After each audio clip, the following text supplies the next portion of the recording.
What's up everyone? Today I'm starting a 4-part series on rebuilding the rear end in the 240SX. There is so much stuff that I have to do. For this video, I'm going to focus on disassembling the suspension and dropping the subframe. I'm going to get the subframe refurbished, swap out all of the old bushings and put it back in place before moving on to tackling the differential. I'm going to completely overhaul the differential in the second video, not just swap in a limited slip diff, but I'm also going to change out all of the oil seals, get it powder coated, and make it a real focal point of the rear end. In the third video, I'm going to continue swapping out all of the old bushings, I'm going to put in brand new control arms, and even rebuild the sway bar. To wrap everything up, I ordered a custom set of axles for this car that are going to be rated to handle 600 horsepower, which is going to make everything nice and strong back there, especially when the RB gets swapped in. Then I'm going to button everything back up, we're going to take the car to a track to be determined, and put everything to the test.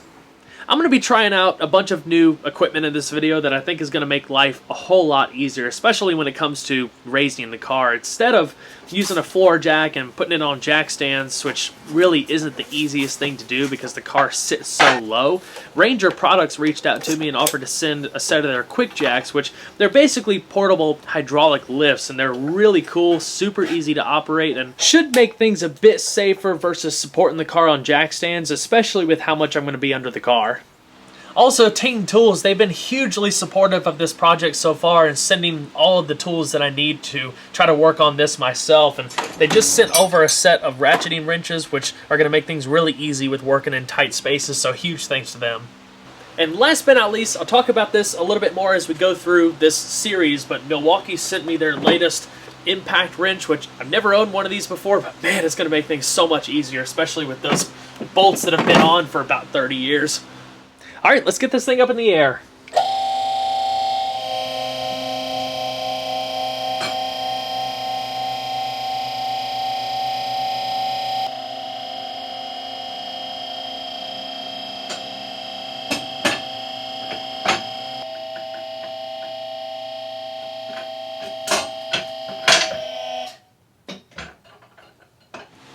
Alright, the car's in the air, now we can get these wheels off. Now for the fun part, disassembly. The first thing I have to do is remove the axle nut, but in order to do that I have to first apply the parking brake. Otherwise the axles are going to try to rotate back and forth when I'm getting in there with the breaker bar. It takes a lot of pressure to break that axle nut free, so you want to try to prevent movement as much as possible so you're not being counterproductive. Once the axle nut is free, I can start disassembling the caliper and the caliper carrier, which will allow me to slide the disc off. When removing the calipers, it's important to not let the caliper dangle by the brake line, so it either needs to be set up in the suspension somewhere or put on a little pedestal or something, unless you're going to take it completely free. I'm going to try to get away with not disassembling the brake lines. I think everything is kind of tucked out of the way, but we'll see how it goes. Now that that's all out of the way, I can start tackling the control arms, just undoing the bolts from the top and the bottom, and then freeing up the bottom of the coilover. Alright, we're about ready to get this old axle out of here, but there's one more thing that I have to do, and that's to remove the knuckle. You might be able to get the axle out by just finagling it back and forth, but I'm going for more of a complete disassembly here. I've already gotten the control arms taken off, the coilover is undone, and as you can see, it can move pretty freely. There's only one more thing holding it on, and that's a nut down below here connected to the ball joint. So I gotta remove a little cotter pin, then pull that bolt off, and then the knuckle will come free. So I always underestimate how long it's going to take to do stuff like this when you throw in the variable of filming. As you can see, it's already dark. So my initial plan of not taking the hub off is not really backfired, but I can't get the lower control arm loose. I've taken the nut off. I mean, it's free, but for some reason that ball joint just wants to hold on to the knuckle pretty strong, and there's not quite enough clearance to push the axle through. Even if I drop this down a little bit, it's just barely not enough. So I'm going to go ahead and remove the bolts from the lower control arm at the back with the hopes of just pulling it out this way, if that makes sense. And then that should free up the outer end of the axle, and then I'll just figure out the lower, the ball joint area once it's off the car. So There we go.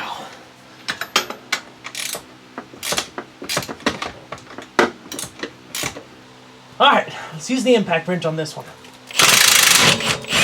Woo! Boy, that's nice. Well, I thought I was about home free, but I forgot about the sway bar. It's got to come out anyway, so might as well go ahead and undo it now.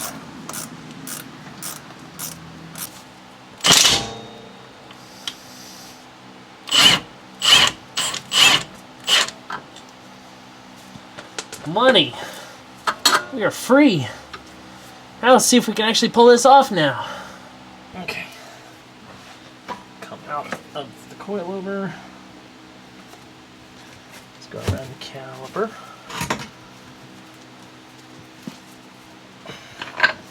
Yes! Now, 100% now. Woo! That was an adventure. Dang, I still can't believe I did that.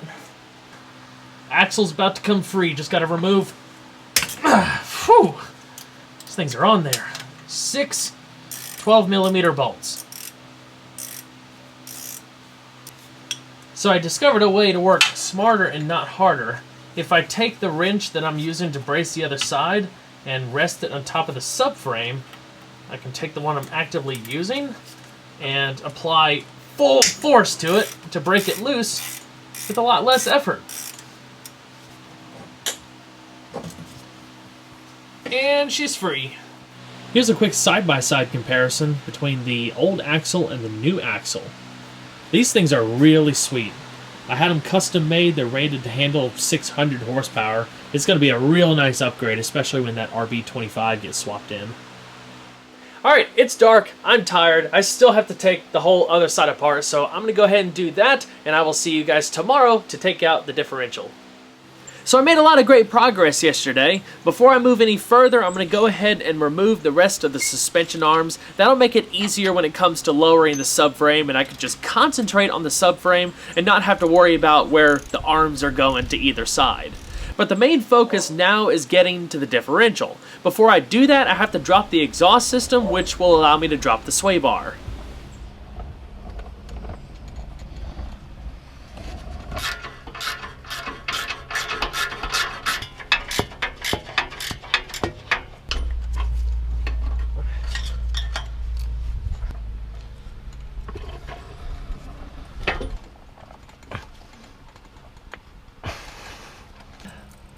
Hi, Bella. Hello. We had a visitor. This is Bella. Say hi. Hello.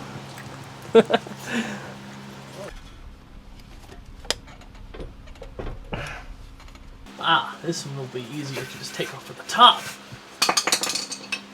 Get off. Ow. Got it.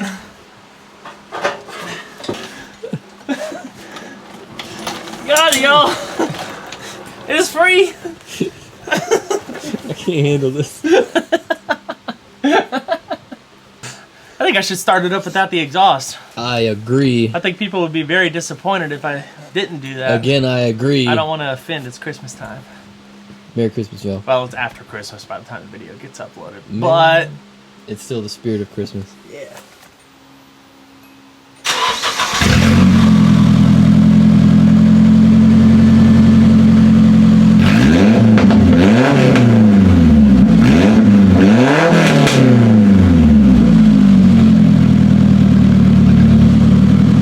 Before I take out any of the bolts, I'm going to go ahead and drain the oil out of the differential.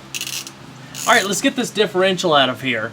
The most important thing to know about taking this thing out is that it's very, very heavy. You're going to want to use a floor jack to support it, especially up front, because when you take off the bolts that are supporting it at the front of the subframe, it's going to want to drop.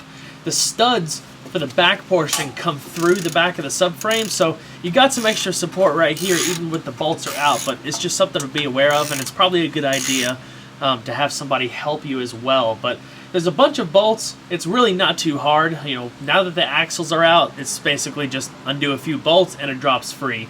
There's 4 at the back of the subframe, 2 towards the front of the subframe, and 4 that hold the differential to the drive shaft. When it comes to undoing those 4 bolts, you're going to want to put the car in gear, otherwise the drive shaft is going to try to rotate back and forth. That way it can be locked and you'll have good leverage with getting those bolts off.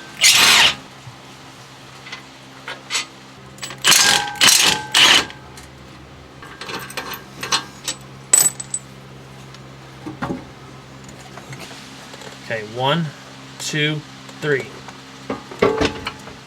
Okay, keep it at that pace.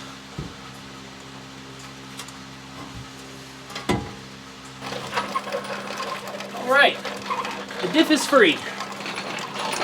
It's not super hard, but it's really, really helpful if you have someone. That's a lot of weight to try to maneuver, but all right. Everything is out. Now it's time to drop the subframe and we can get going with rebuilding everything.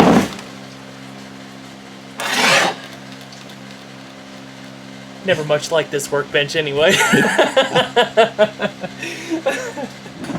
All right, final home stretch. Let's get this subframe out.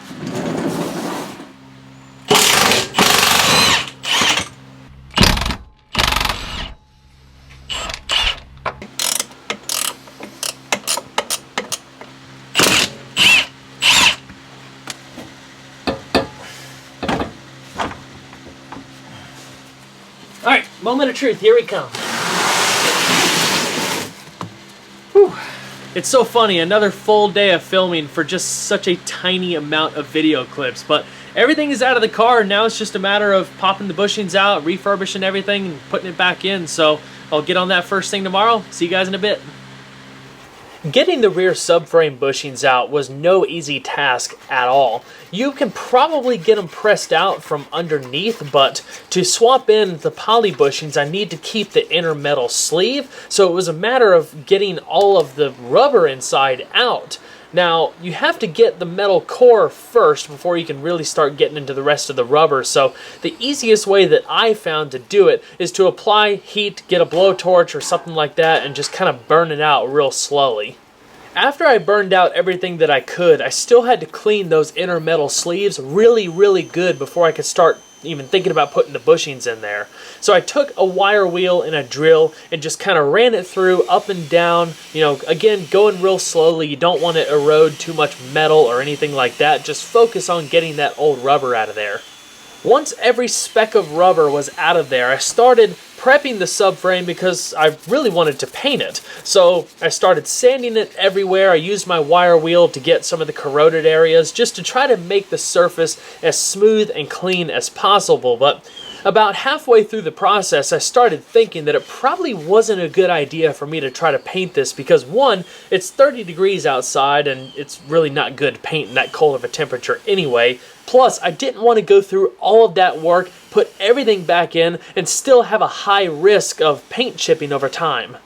I found a place in Kernersville, North Carolina called DJ Powder Coating. They did a really, really good job. They were able to take the subframe, my differential casing, sway bars, and some other little bits of equipment and make these things look brand new. Now, the powder coating is going to be a whole lot more durable than paint, so while it costs a little bit more to do, it's going to be worth it in the long run. Plus, it looks absolutely beautiful. Probably even better than it did coming from the factory. Now let's start fitting these new bushings. Originally, I ordered a master set of poly bushings for the car, but unfortunately it didn't come with subframe bushings. It came with subframe bushing inserts.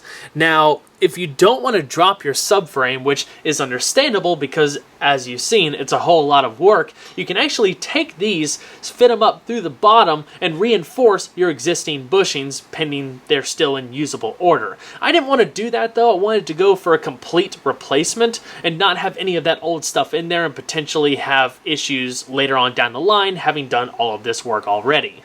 Therefore, I opted to order S14 poly bushings, which are the complete thing. They're 2 pieces and they're tied together with a metal sleeve that once everything is in, you put in through the top. It's really easy to fit these bushings. You take the supplied grease, run it around the outside, the inside, basically anywhere that's likely to see movement, so you can try to prevent squeaks from happening later on down the line. Then you take the large upper portion, put it in the top, then put the bottom portion in, and slit the metal sleeve down through the middle. Alright, the subframe is done.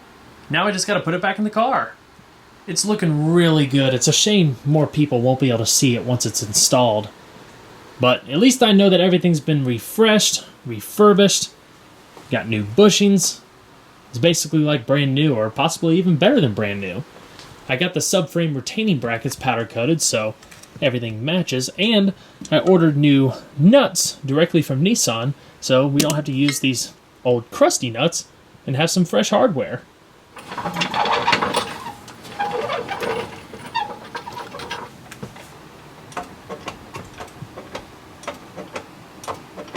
So here's where I highly suggest having someone else to help you. While I was able to get it up quite a bit with the jack, still need an extra set of hands to push it up a little bit more and brace it as I get these nuts screwed in. You ready? You ready? Yep. Yeah, let's go. Let's go straight up.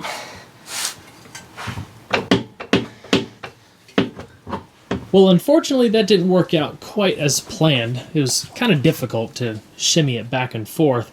The problem is the jack wouldn't go up quite as high as we needed it to, so I'm going to go ahead and lower the car, which should allow us to take full advantage of the jack and have a bit of an easier time with it. Finally got the subframe in. It was a lot harder than we initially expected. It's a lot easier probably if you have 3 people, if you're working with a floor jack like this, just so you can have a person on one side, person on the other, kind of balancing it, and then the person at the back is able to raise it up. But long story short, it's all in. I have it secured in 2 spots. I'm just working on putting the bottom portions of the bushings in. Just put a little pressure, and then the bottom end caps, the nuts. After all that's done, I can torque it down and we'll be finished.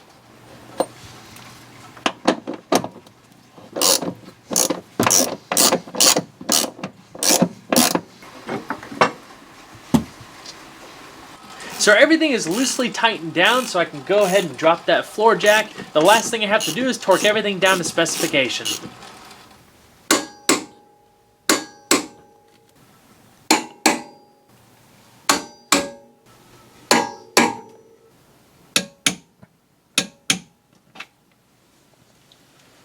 Well everyone, I hope you enjoyed the video. I'm sure this gives you a pretty good snapshot of just how invasive the next few videos are going to be. Like I said, now that this is done, I can go ahead and start tackling the differential. We'll swap in that limited slip diff and get everything rebuilt.